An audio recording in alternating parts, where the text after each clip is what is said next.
And as these videos kept coming, I'm not political, I hate politics. Rarely do I stand here and talk about people openly. But I'm going to share this story for a purpose. And I know it's going to minister to someone. Praise Jesus. And for some reason, as I kept following the Queen's last days and how they were planning for her burial, I saw a lot of stories about Harry and Meghan. Do we know them? They may not know us, but let's tell them we know you.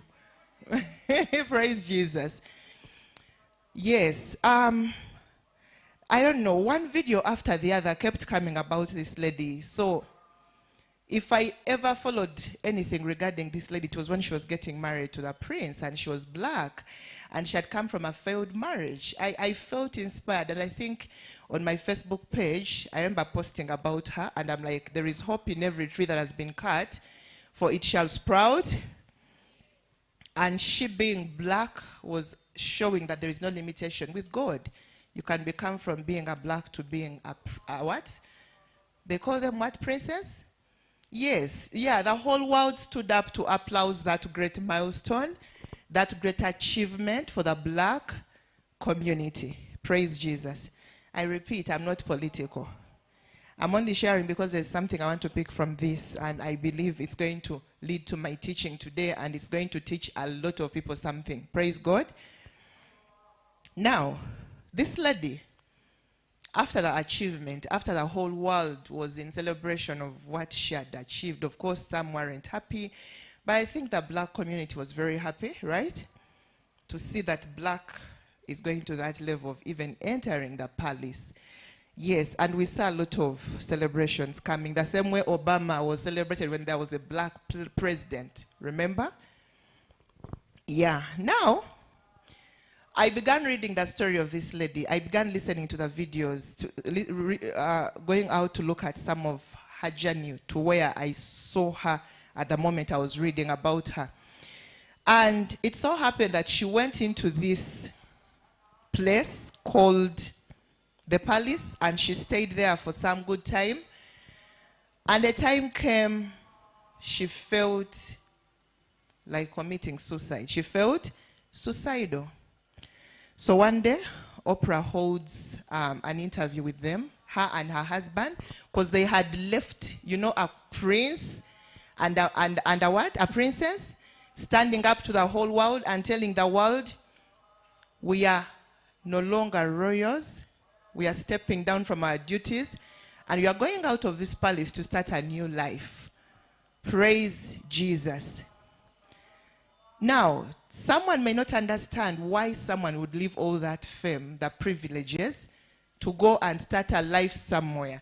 It's like you leaving the Kabaka's palace and say, let me go and stay in Kasokoso.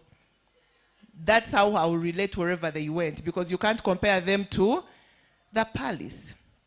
And when she did this, this is where all the hatred came from. Words began coming out from all corners of the world, and they were disheartening. Praise Jesus. And when she was being interviewed, why, her and her husband, why did you leave this palace? They gave reasons. She talked about the fact that she reached a point of committing suicide, of having suicidal thoughts, because she and her husband felt caged, that they couldn't, they lost their individuality, they lost that sense to living, that they felt it's time to move out. In some of the things she mentioned was the fact that her child, her unborn child, would have no title, something like that, because maybe they were afraid he may be black. Like, it was a lot. I don't want to go into them. I don't want to do racism here. But I'm trying to show you how someone feels caged, feels depressed, feels like committing suicide, and they decide to leave all that glory for a life that is less privileged.